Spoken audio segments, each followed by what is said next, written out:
For me, the institution of Saturday Night Live is probably something that has been a huge part of my survival, my joy, my aspirations. Do you remember when you became aware of Saturday Night Live? In 1982, I hosted at 7 years old. Oh my God! Oh wow! And I still hold that record as the youngest host, which is, I'm not a big touter or bragger. I'm actually more into being like quieter and more humble. When it comes to Saturday Night Live, I'm like, that's my record. I am very different about SNL, and I've been a dedicated fan ever since, you know. What's your strongest memory from being there at 7 years old? Yeah, that's insane. Funny enough, it was Steven Spielberg coming, and he brought as his guest Robin Williams. And that scared me. That's not Oh my God. My dad directed a movie with Robin Williams, and I got to play Robin's son during the table read. No. So the first time we all read the script together, I sat next to Robin, and at one point I made him laugh, and that's one of the greatest moments of my life. Like, I'll never forget that. Wow.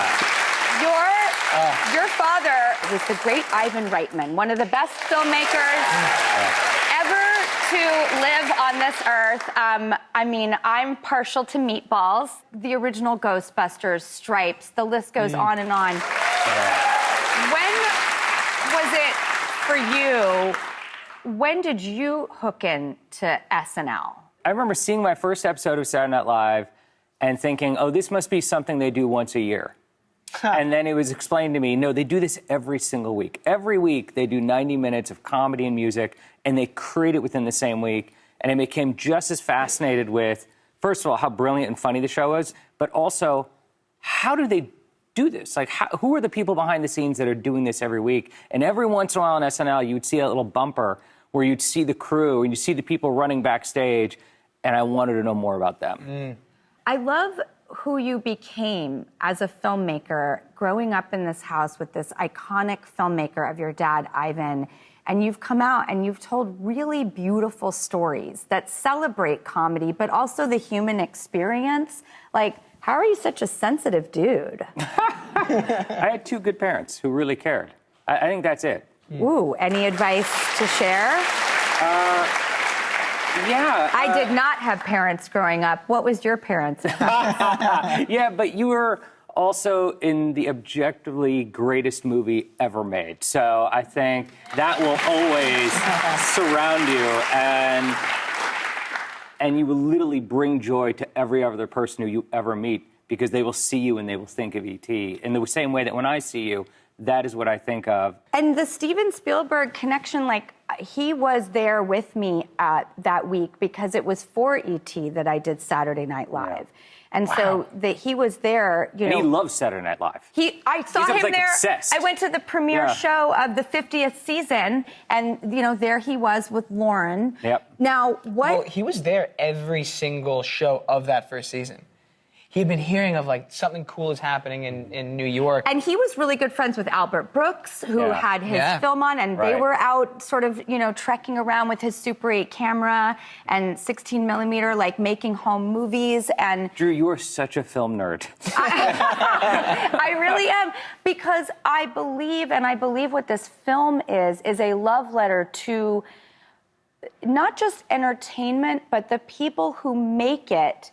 And Lorne Michaels, this is his baby, this is his brainchild, and you give him such soul and depth and heart. I am on this journey. It's very fun. It's like I want to be a part of this party, but it's still got heart, and it is a steady and energy. How do you maintain that level of, it's like, excuse me, but there's a tantric thing happening in this film where you're like on the edge of your seat for an hour and a half. It's a roller coaster. It's a comedic roller coaster. How do you do that as a filmmaker? He carries it for 90 minutes because the camera is on his shoulder, because it's all through his eyes, right? Because the movie was written to be, you start with Lorne Michaels on 50th Street looking for Andy Kaufman at 10 p.m., and then it's a 90-minute straight shot all the way till 11:30 in the closing. I am going to ruin it. The last line of the movie, Can you guess what the last line of the movie is? Live from New York, it's Saturday night! Exactly. Yeah. And the whole thing is following Gabe. I mean, you've portrayed a young Steven Spielberg, you've portrayed Lorne Michaels. Is there any historical figure that you would love to portray in your life? I've done it. You've done the greats? Yeah. I mean, I don't know. My concept of what I could be a part of is just been totally smashed because I didn't expect to be a part of this movie, let alone the last one or any project that I've been on. And so hopefully there's something good written out there, and whether it's about a real person or not, if I fall in love with it, then I'd love to do that. Well, your track record is impeccable, so I cannot wait to see what you do. Thank you. Yes. Well, a former SNL cast member actually has a question left behind for you both, if you don't mind. Speaking of SNL, take a look.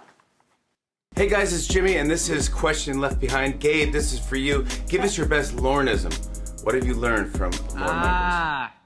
Before you answer that, we're going to commercial break. We'll be right back.